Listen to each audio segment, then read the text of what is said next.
Muy buenas tardes, muchas gracias por su asistencia. Vamos a dar inicio a esta interesante conferencia.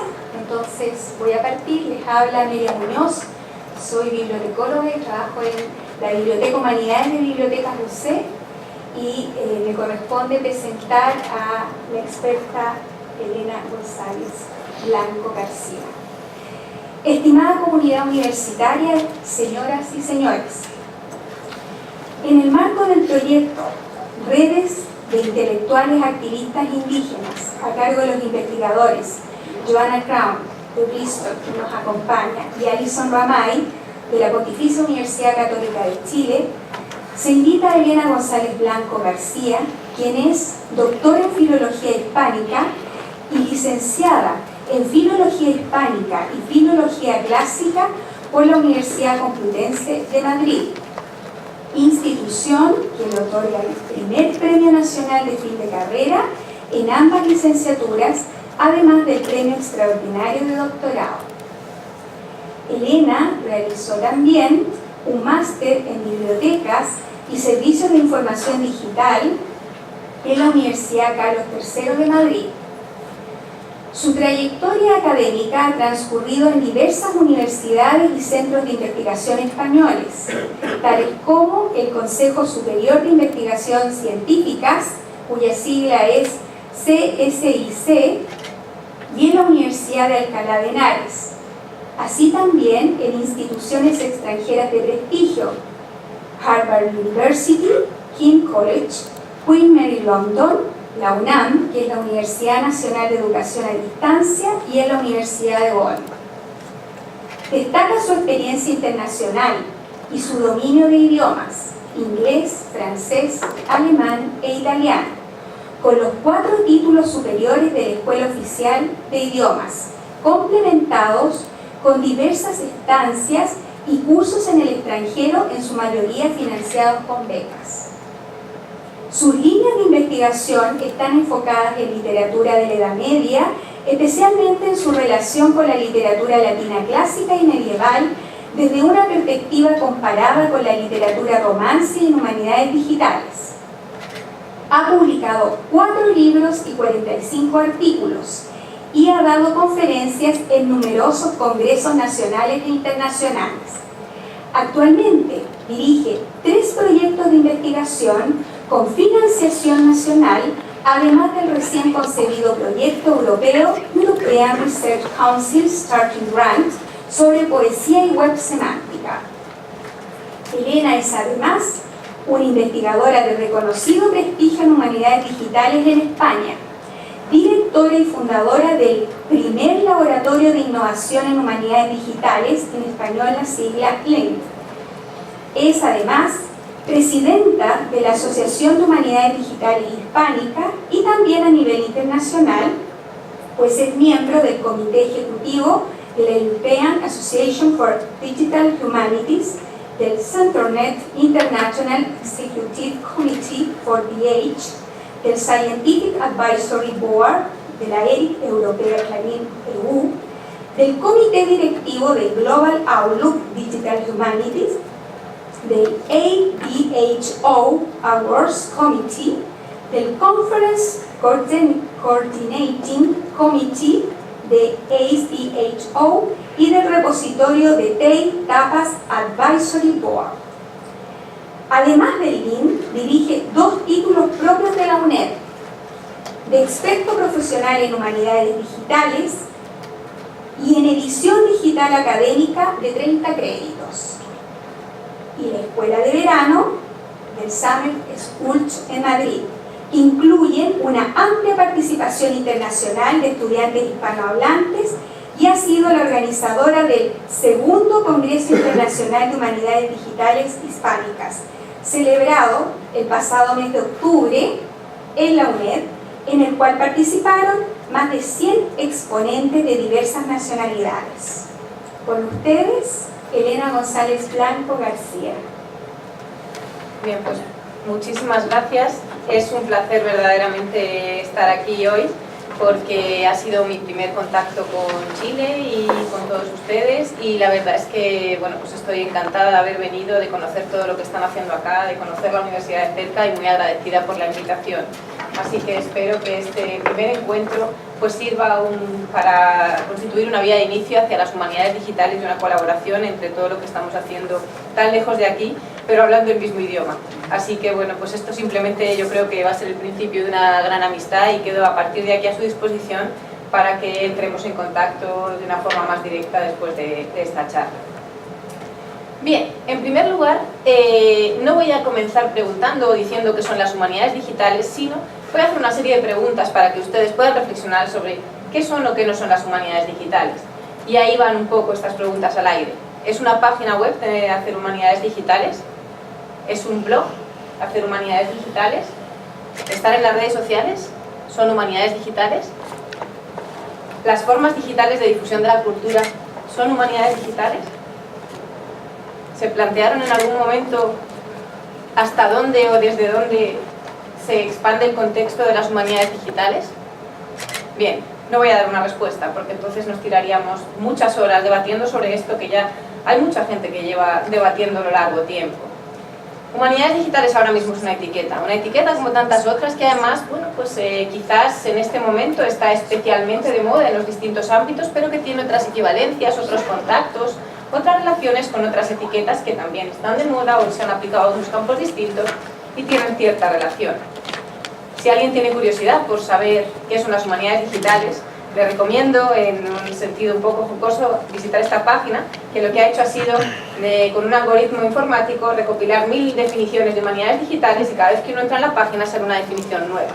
Entonces, me gusta como paradoja de la propia definición de las humanidades digitales, porque realmente no hay una definición de humanidades digitales, sino que hay muchas perspectivas, es una etiqueta muy poliédrica y tiene sus aplicaciones de formas muy diferentes en los distintos campos según se apliquen a un terreno, a otro, con una tecnología, con otra, o con los actores que vayan modificándose. Así, lo que está claro es que todo este periodo de la crisis de las humanidades ya pasó, ya fue, y así lo demuestran informes como este informe de la Academia Americana de 2013, el How the Matter, que dice que las humanidades están renaciendo, están totalmente renovadas, ya no son las humanidades tradicionales de las que hablábamos, ya eso de ir a una biblioteca, agarrar un lápiz, hacer una investigación sobre un manuscrito y publicar un artículo, sí, se puede hacer, se sigue haciendo, hay resultados, pero las formas han cambiado, la interacción ha cambiado, los objetos culturales tienen otro valor y otras formas de difundirlo, y hay que enfocar la investigación de una forma nueva. Vivimos en un mundo en que el concepto de humanidades digitales se ha situado en el medio de todas unas disciplinas y comparte conexiones con filosofía, con literatura, con historia, con geografía, con arqueología, pero también con informática y con sistemas de información científico. Y esta metodología científica que se está aplicando ahora a nuestro campo es quizás lo que debemos de llevarnos como esencia de cómo las humanidades digitales van a transformar nuestra forma de llevar a cabo la investigación. Así pues, han cambiado nuestros hábitos de lectura, han cambiado nuestros hábitos de comunicarnos, incluso científicamente, y de relacionarnos con otras personas. Antes de venir aquí yo ya llevaba trabajando con Amelia ya pues casi 2 años y la conocí ayer. Entonces, bien, este tipo de cosas pues no eran posibles hace 10 años. Parece que llevamos toda la vida comunicándonos de esta forma y realmente son muy recientes y han cambiado muchísimo nuestra forma de trabajar. También la forma de enseñanza, de investigación, de aprender, de todo nuestro mundo. Así surgen un poco estas primeras reflexiones sobre qué son las humanidades digitales, y hay una serie de literatura y de bibliografía enorme sobre toda esta transformación que han experimentado, sobre la cual no me voy a detener, pero bueno, sí que les quería aquí señalar 2 o 3 sitios interesantes por si quieren comenzar un poco a leer sobre este campo. Si bien es cierto que todo este movimiento pues, se originó en Estados Unidos, en Canadá y pasó después a Europa, y ahí ya nos llevan una delantera grande porque quizás su sistema de enseñanza e investigación fue más flexible siempre, y toda la primera literatura pues, la podemos encontrar en esos lugares.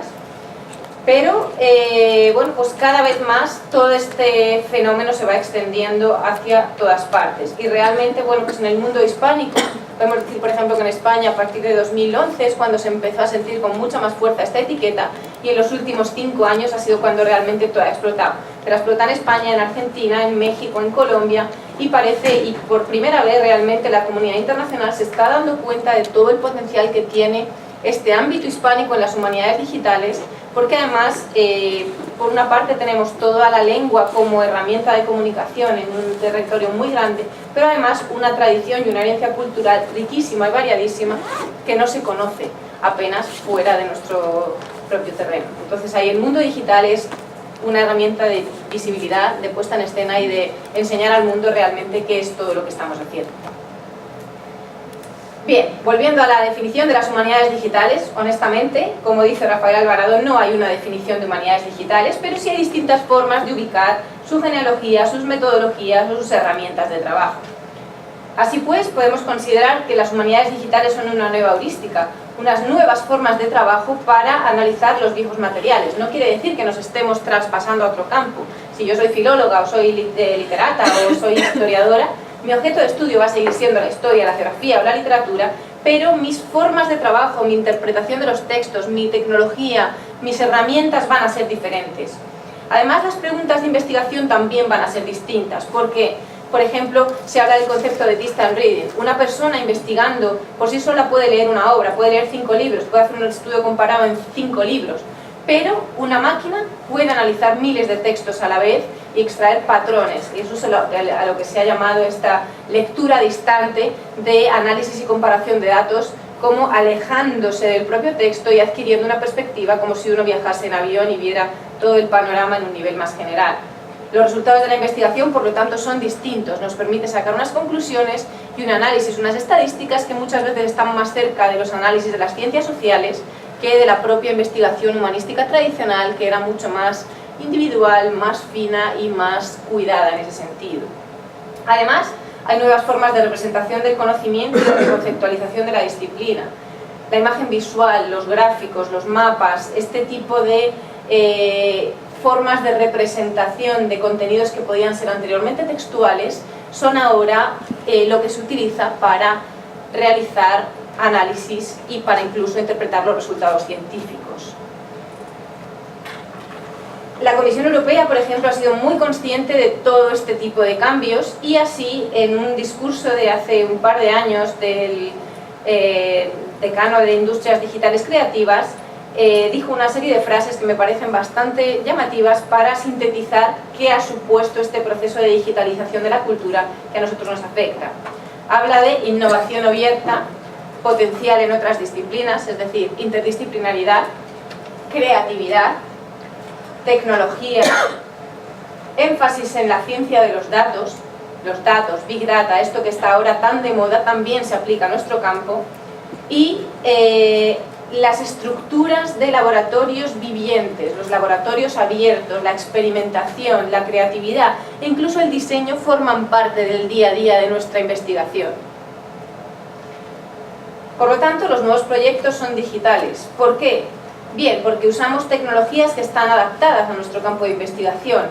Aquí hay un aspecto bastante importante que es, no se trata simplemente de utilizar cualquier tipo de tecnología que está en el mercado, eso no funciona, sino que la tecnología también ha sufrido un proceso de metamorfosización para adaptarse a nuestros problemas, para adaptarse a las ediciones textuales, a las ediciones digitales, a las variantes de autor, a las distintas formas de grafía, a las variantes que puede tener una obra de arte, a detectar las distintas manos de un copista, a problemas que realmente son propios de nuestra disciplina y que igual no tiene un médico o un ingeniero que usa una tecnología determinada para su propio tipo de problemas.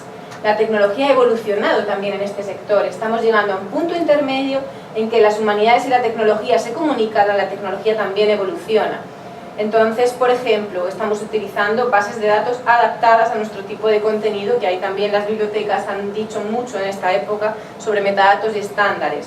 Estamos utilizando sistemas propios de etiquetado basados en XML, que es un estándar tecnológico de intercambio, pero con su variante TEI, Text Encoding Initiative, que sirve para etiquetar textos de humanidades con rasgos propios, pues por ejemplo de las obras de teatro, de los nombres de personas, de los lugares y fechas de nacimiento, de la propia relación entre sí mismos, del verso, de la poesía, de los diccionarios, en fin, de objetos culturales que son intrínsecos a nuestro campo de origen y donde nosotros trabajamos. Los datos enlazados y la web semántica, del que hablaba ayer también, son un campo también en expansión que sirve para interconectar recursos digitales que han ido creciendo en distintos proyectos, pero no se comunicaban hasta ahora. Y hemos llegado a un punto en que esa comunicación, esa interoperabilidad es absolutamente necesaria para poder hacer ese análisis comparativo y global de todos nuestros objetos culturales. ¿Cómo se hace esto? Bien, es imprescindible cambiar esa mentalidad y asumir que las humanidades digitales son parte de un trabajo colaborativo y compartido. Ya no puede ser un trabajo individual, una persona no puede saberlo todo. En esta colaboración tiene que haber mínimamente un humanista experto en su objeto de estudio, un informático que sepa de la tecnología que necesita ese humanista para resolver su problema y quizás un perfil documentalista, bibliotecario o una persona que haga de humanista digital, esa persona intermedia que sea capaz de comunicar y conectar esos dos mundos. Se trata pues de proyectos grandes, no son proyectos pequeños, en el que intervienen distintos tipos de factores y cada persona asume sus tareas. Además, se utiliza por lo general una filosofía abierta de trabajo. Los resultados se ponen en abierto, a disposición de la comunidad. Se trata de usar soluciones tecnológicas basadas en software libre. ¿Por qué? Porque realmente esto consiste un poco en ir avanzando en la ciencia y que mi solución que he aplicado a mi proyecto determinado pueda servir al que viene después para poder aumentar y crecer en resultados, tratando de evitar que se reinvente la rueda. Esto dicho así es muy bonito, pero tantos y tantos proyectos han reinventado la rueda, creando desarrollos específicos para un determinado problema, cuando esos desarrollos ya habían sido inventados. Y sinceramente, esto es un gasto de tiempo, de dinero y de energía, cuando realmente estableciendo una buena comunicación y una buena investigación de base se puede alcanzar un resultado mucho más económico y mucho más rentable a largo plazo. Además hay que tener una mentalidad innovadora, una mentalidad creativa, tratar de romper un poco los estándares para ir a ver qué hacen en la disciplina de al lado, hacer cosas nuevas. No se trata de reproducir esquemas y aplicar tecnología, sino de que realmente mi objeto de estudio no venga a ser un paper en el que aplicando tecnología llego a los mismos resultados, sino a resultados nuevos que se pueden visualizar o visibilizar de formas distintas. Aquí hay un problema, obviamente, porque la academia tiene una estructura mucho más estricta y entonces quizás estos resultados no son igualmente valorados a la hora de hacer currícula o a la hora de computar como mérito en una carrera docente o investigadora. Eso sucede en todas partes. Pero, ¿cuánto tiempo más va a seguir siendo así? Ahora mismo nos encontramos en la cresta de la ola. Somos el cambio. Las humanidades digitales son el cambio y somos nosotros, los investigadores en humanidades y en humanidades digitales, quien debemos de impulsarlo. Nadie nos va a decir esto que estás haciendo es estupendo.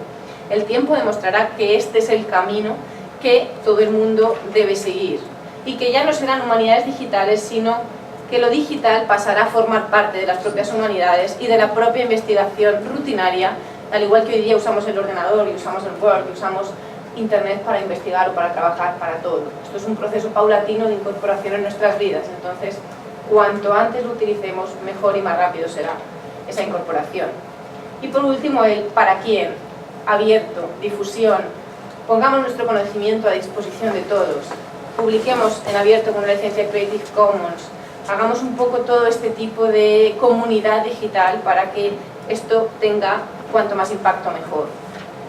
Y además, no solamente esto, sino que incluso para nuestros alumnos o para la gente que trabaja con nosotros, esto da unas grandes perspectivas de futuro, no tanto ya para el objeto de estudio, para la cultura o para las bibliotecas o para las universidades, sino para el mundo de a pie.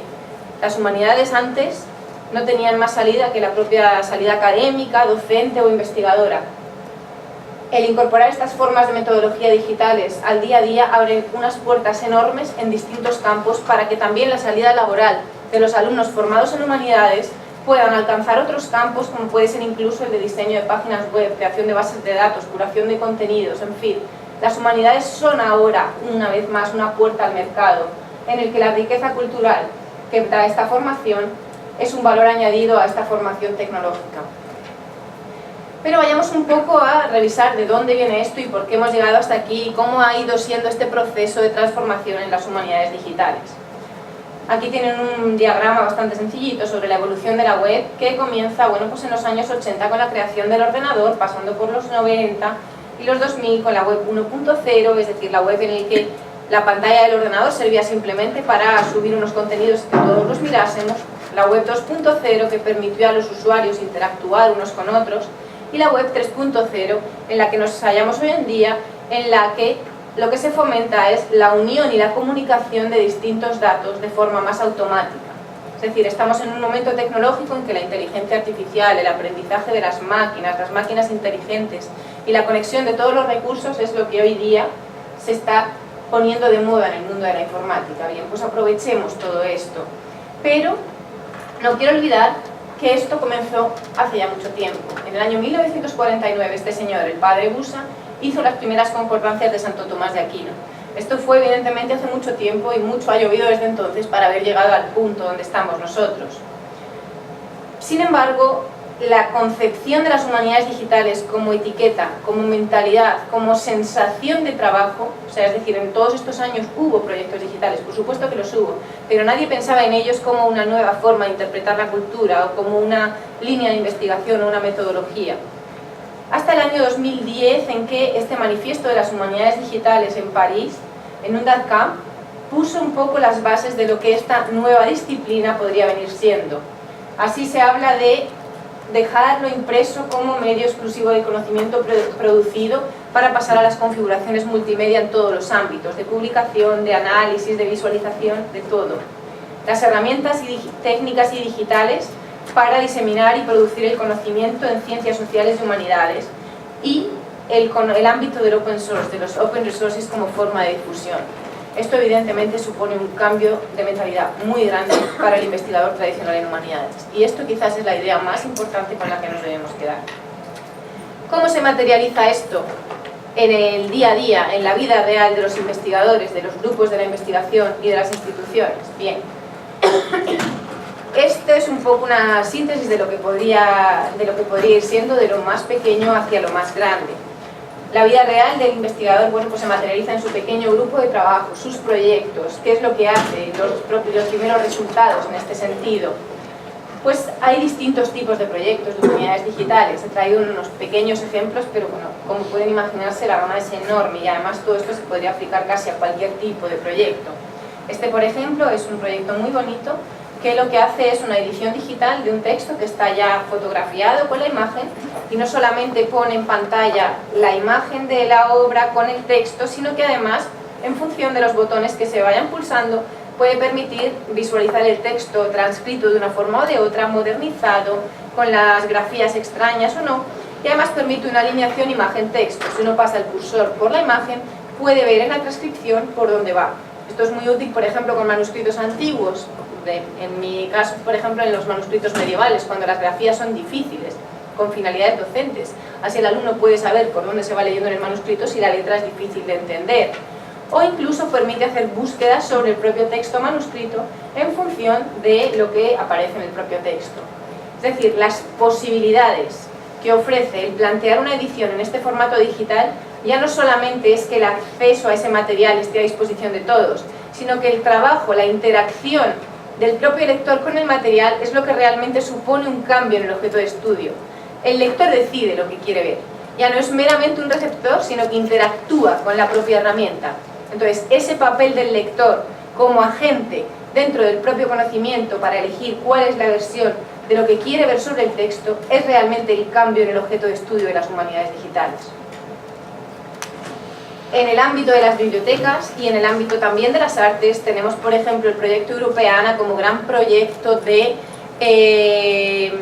distintos sectores envueltos. ¿Por qué? Porque esto fue realmente un proyecto que comenzó uniendo materiales de distintas bibliotecas, archivos y museos que utilizaron un sistema de intercambio de datos de forma que toda la información se pudiera interconectar con el objetivo de crear la gran biblioteca europea, y lo han conseguido. Es decir, aquí la ventaja que tiene esto es que las búsquedas que se pueden realizar a través de las distintas disciplinas para arrojar resultados en historia, en arte, en literatura y para tener una perspectiva mucho más global de todos los materiales que cada lugar ha ido recopilando es enorme. Los millones de objetos digitales que ahora mismo se pueden encontrar a través de aquí abre las vías de investigación tremendamente desde cualquier parte del mundo. Así, estos sistemas de enlace de datos no solo se aplican a bibliotecas, sino también a textos, a libros, a manuscritos o a distintos tipos de materiales que se hayan catalogados, pero que adoptan determinados tipos de estándares para unificar y comunicar información. Por otro lado, las posibilidades que se pueden aplicar a los proyectos de la propia visualización de los datos o la información son enormes. Por ejemplo, los sistemas de geolocalización o información geográfica cada vez se están utilizando más para representar contenidos de distinto tipo o incluso para mezclar contenidos de distinta procedencia. En este mapa se puede estudiar el origen de los libros impresos combinados con las fábricas de papel, los manuscritos, las universidades y las rutas comerciales. Estos resultados, enfocados desde distintas perspectivas, pueden arrojar resultados muy interesantes en distintas ramas de investigación, por lo cual la simple suma de datos supone un recurso nuevo para interpretar los conocimientos que ya se tenían en diferentes disciplinas, pero que jamás se habían puesto juntas y tampoco se habían visualizado, con lo cual un análisis visual permite un resultado muy rápido de los resultados. Pasando de los proyectos a la propia academia y una estructura un poco mayor, vemos lo que se han venido llamando los centros de investigación en humanidades digitales, y aquí sí tenemos que decir que en Estados Unidos fueron pioneros y después esto se extendió por Europa y por distintos lugares, y cada vez más se va un poco proliferando este concepto de centro interdisciplinar que trata de aglutinar los problemas comunes a distintas disciplinas, añadiéndoles una capa digital con una finalidad concreta. Estos centros que aquí recojo son diferentes, unos tienen una finalidad pues más abocada a edición, otros son más de bibliotecas, otros se centran en temas de media, pero comparten entre sí ese concepto de la interdisciplinaridad, la innovación y lo digital como elemento esencial dentro de toda esta filosofía. Además de estos centros y de estos proyectos, se llega a un punto en que es necesario crear unas infraestructuras. ¿Por qué? Porque estos proyectos digitales son costosos, igual que existen grandes centros nucleares de física o de química o de investigación en medicina, pues también para las humanidades es necesario tener centros de preservación digital, donde se ofrezcan entornos de repositorios, donde todas estas informaciones se puedan comunicar. Y así, por ejemplo, en Europa tenemos dos proyectos grandes que ahora mismo están abanderando un poco toda esta situación, como son Daria, que es la gran infraestructura de humanidades digitales europea, o Clarin, que nació como una infraestructura de tecnología lingüística, pero lo que está buscando básicamente es unificar estándares, catálogos y tecnologías aplicadas a un campo específico, como en este caso la lingüística o las humanidades digitales en general, para potenciar el que toda la disciplina avance hacia una misma dirección, velando por esos estándares y por esas formas de trabajo.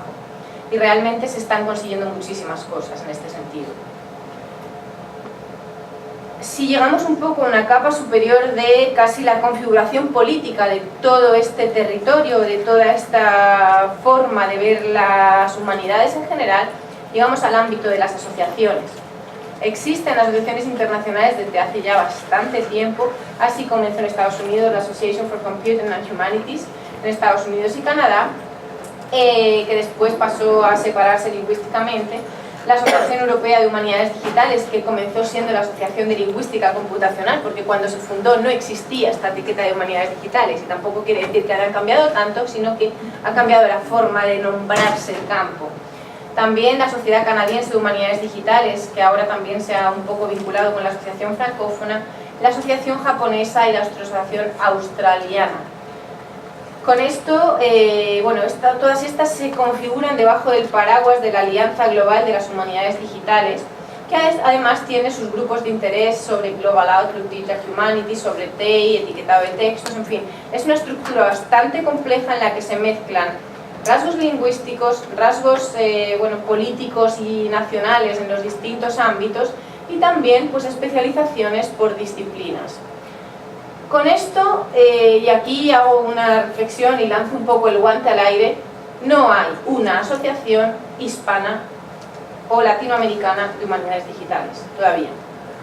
Creo que ha llegado el momento de entrar en el mapa, de empezar a existir dentro de esta comunidad de humanidades digitales. En los últimos años, tanto en España como en Argentina, como en México, como en Colombia, han proliferado todas estas iniciativas de humanidades digitales. Y creo que el número de proyectos, el número de comunidades y el número de personas interesadas en formar parte de todo esto es ya muy grande. Con lo cual, pues desde aquí y desde ahora ya les invito a que entre todos nos vayamos organizando para poder empezar a formar parte de este mapa internacional de humanidades digitales y adquirir la visibilidad que todos nuestros proyectos merecen. Así que, esto ahí lo dejo para después. En las asociaciones nacionales tenemos, bueno, pues en Europa también en estos últimos años han ido proliferando, también en Brasil surgió una, en fin. Y como digo, vamos, esto parece que crecen como los champiñones. Empezaron a salir sobre las asociaciones de humanidades digitales, pero también porque ha resultado mucho más fácil comunicarse, los medios sociales posibilitan todo esto y nos hemos empezado a dar cuenta de que vivimos en un mundo global que también afecta a la investigación y a las formas de trabajar. Y ahora ya, después de todas estas reflexiones generales, voy a pasar un poco al caso concreto, porque todo esto suena muy bonito así contado en un nivel internacional, filosofía, política y demás, pero el problema que al final preocupa a uno es, bueno, y yo que soy investigador en humanidades, me han contado todo esto y ahora ¿cómo lo aplico yo a mi propio campo de investigación? ¿Cómo lo aplico yo a mi propia vida? Entonces, bueno, aquí lo que he intentado ha sido ponerles dos casos de estudio que hemos realizado nosotros para que vean un poco en proyectos reales cómo hemos visto los problemas y cómo hemos aplicado ciertas tecnologías digitales para tratar de resolverlos. En este caso, el proyecto que les planteo aquí es un proyecto puramente filológico en el que el objeto de estudio es la poesía. Es la poesía medieval puramente, bueno, poesía en todos los sentidos, pero realmente bueno, pues es el campo del que yo procedo, en el que lo que analizamos son esquemas métricos, esquemas rimáticos para averiguar la datación de los poemas, las posibles filiaciones con poesías en otras lenguas y las relaciones que hay que afectan a los autores y que afectan un poco al estudio literario en general. Hasta aquí bien, un puro problema humanístico, filológico tradicional, de lo más tradicional de las humanidades de por sí. Pero ¿cuál es el problema en el que nos encontramos? Bien, en el caso por ejemplo de la poesía europea, cuando uno quiere emprender estudios de literatura comparada es muy difícil. Es muy difícil porque la comunicación, primero, tiene unas barreras lingüísticas importantes, es decir, cada tradición ha publicado en su lengua, entonces, bueno, pues uno puede aproximarse a la lengua de al lado y estudiar un poco cómo fue. Pero no solamente esto, sino que cada tradición ha codificado su propio sistema siguiendo su propia tradición literaria. Entonces aquí ya no estamos hablando de un problema lingüístico, sino también de un problema conceptual que viene heredado por toda una tradición. Igual que puede pasar aquí, que no tiene nada que ver Chile con Argentina, con Perú o con Colombia. Es decir, cada país, cada cultura o cada generación ha ido codificando en humanidades las cosas de una forma determinada. Cosa que en ciencias no ha pasado. ¿Por qué? Porque siempre ha habido esas necesidades de comunicación, esas necesidades de estándares, esa preocupación, en fin, si hay una investigación en medicina que resulta relevante, como que todo el mundo la tiene que asumir. En humanidades nadie se ha preocupado de ese problema, nadie moría por el camino. Entonces, en fin, este tipo de problema pues nos afecta de forma especial. ¿Qué pasa con la poesía, por ejemplo? ¿Cómo hacíamos nosotros una investigación en un texto poético? Bien, contábamos las sílabas con los dedos para ver exactamente cuántas sílabas tenía, dónde estaba el hiato, dónde el copista se había comido una palabra o dónde podía haber un problema. Comparábamos 2 o 3 testimonios al mismo tiempo, porque tampoco se podían comparar más de 4 sonetos a la vez para poder sacar conclusiones. Buscábamos información en artículos y en libros que podíamos encontrarnos en la biblioteca o, en fin, ahora a través de internet. Y sobre todo, pues en general era una investigación individual, a lo sumo de 2 o 3 personas, pero incluso cuando el equipo crecía más, cada uno tenía su propio corpus. No era una investigación comunicada. ¿Cómo es una investigación en humanidades digitales en poesía? Bien, ese cómputo silábico se puede hacer de forma automática. Hay sistemas, lenguajes de procesamiento del lenguaje natural que permiten detectar automáticamente los lemas de las palabras, la estructura, los acentos, incluso las variantes en que las grafías pueden aparecer alteradas. Se pueden comparar cientos de poemas de forma simultánea y además se pueden buscar mediante un solo motor de búsqueda y se puede hacer esto con colaboración entre distintos equipos de distintos países de una forma colaborativa e interdisciplinar. Claro, este cambio, como se pueden imaginar, es brutal y no se hace de un día para otro, ¿no? Entonces, aquí voy a ilustrar un caso concreto, pues por ejemplo, este poema latino de los Carmina Burana, en el que nos encontramos que, bueno, pues hay una serie de metadatos, de etiquetas o de características que pueden ser aplicables a cualquier obra literaria, como el autor, el título, el primer verso, el manuscrito, la fecha en la que se conserva, el idioma, en fin, una serie de elementos. Pero además hay una serie de características propiamente rítmicas, como el ritmo, la rima, el acento o el final de las palabras, que son propias del lenguaje poético. Esto se ha venido recogiendo desde hace ya mucho tiempo en lo que se llaman repertorios poéticos, es decir, los que analizaban la poesía se ocupaban como de catalogar todos estos sistemas en una especie de guías que eran unas guías trabajosísimas, unos libros terribles que hoy en día, bueno, pues a no ser que uno tenga mucho amor por lo que está haciendo, nadie entiende porque son absolutamente jeroglíficos, y bueno, pues se ha venido codificando de esta forma, ¿no? Como cuando, bueno, pues las cuentas de matemáticas se hacían en esos libros de cuentas, esto es un poco eso, nadie usa libros de cuentas hoy, todo el mundo usa la calculadora, ¿no? Pero en fin. Entonces, efectivamente, esto es una imagen de lo que podía ser un libro de este tipo y hoy tenemos bases de datos que permiten recuperar la información con un solo clic. Como pueden ver aquí, el acceso a los datos, el avance es enorme.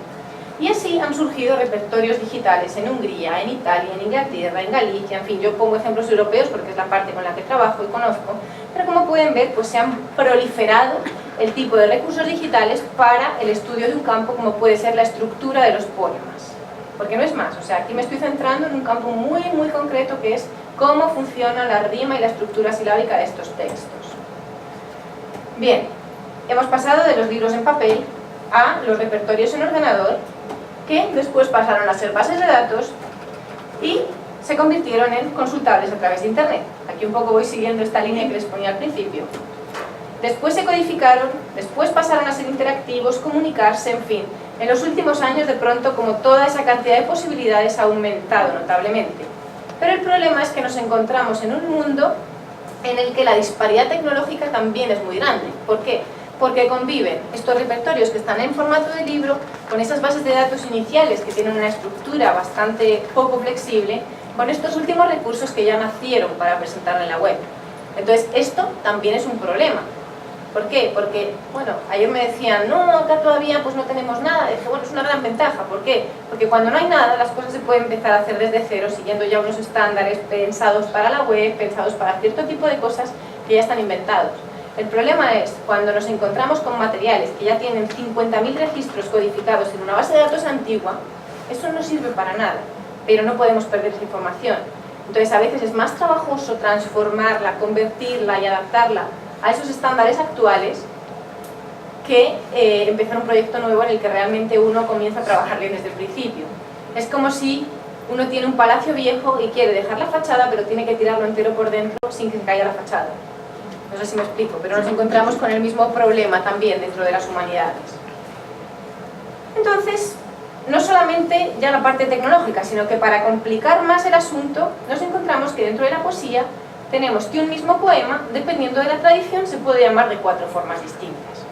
Con lo cual, el problema no es pequeño. Es decir, nos encontramos que tenemos 10 bases de datos diferentes, cada una con una tecnología algo distinta, que ha codificado la información de forma distinta y que además, cuando entramos a mirar dentro de su contenido, sigue su propia tradición literaria. Es decir, que los nombres de las estrofas no tienen nada que ver en español, en francés y en italiano, porque cada una siguió como al señor del Renacimiento le antojó llamar a ese determinado poema, que estemos hablando de lo mismo. Con esto lo que pretendo es poner un poco sobre la mesa la problemática de lo que supone un paso de la investigación tradicional en un determinado campo a globalizar o tratar de estandarizar un campo que es muy complejo también por sus propios orígenes. Ahora llega el momento de, ay Dios, ¿por qué me habré metido en esto? Cosa en la que todo el mundo piensa una vez se mete en el mundo de las humanidades digitales. Y llega. Pero para su alegría esto, bueno, una de las cosas en las que pensaba el otro día, ¿cómo se podrían definir las humanidades digitales? Bueno, pues quizá como una experiencia mística en la que uno pasa por esta fase y de pronto ve la luz al final del túnel y ya acaba experimentando esa conversión de la que jamás podrá regresar. Y esto se lo digo porque lo van a vivir por experiencia. Bien, esto tiene solución. Tiene solución y hoy en día además tenemos la ventaja de que ya las tecnologías han avanzado mucho para fomentar todas estas problemas de estandarización, de interoperabilidad, de colaboración. Era muy difícil investigar hace 20 años, hace 10 también era difícil, pero hoy en día se han creado estas infraestructuras, se han creado estándares, hay comunidad científica, hay comunicación entre todos, entonces es mucho más fácil trabajar, aunque parezca más difícil. Ahora les voy a mostrar un proyecto de historia que muestra otra problemática distinta, pero también una solución pues, más bonita. Este es un proyecto en el que bueno, pues nosotros hemos trabajado desde el Laboratorio de Innovación en Humanidades Digitales, cuando una profesora de historia llegó con una carpeta en la que tenía una colección de mapas diciendo quiero hacer algo con esto y lo quiero poner en la web. porque tengo un proyecto que lo que hace es estudiar el borde de la costa atlántica y su evolución en los últimos años desde el final del siglo XIX. Entonces ella básicamente quería poner toda esa información y quería un poco comunicarla para hacer estudios en distintos grupos de investigadores que estaban interesados por ese tema. Había gente de ingeniería industrial, gente que trabajaba en puertos, historiadores, geógrafos, un grupo de investigación bastante interesante y buenos materiales. Porque, si no lo he dicho, una cosa fundamental en cualquier proyecto de humanidades digitales es tener un problema de investigación.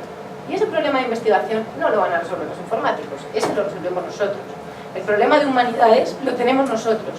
Y también tenemos las preguntas de investigación y también acabamos teniendo nosotros las respuestas. Con lo cual no es esto de, bueno, eso lo hacen los informáticos y nosotros no. Todo lo contrario. Es un proyecto que nosotros tenemos que ver, asumir y visualizar y seguir a lo largo de todo ese proceso. Estas imágenes eran pues, de este tipo, mapas antiguos de cartografía de distintas variedades y de distintas formas.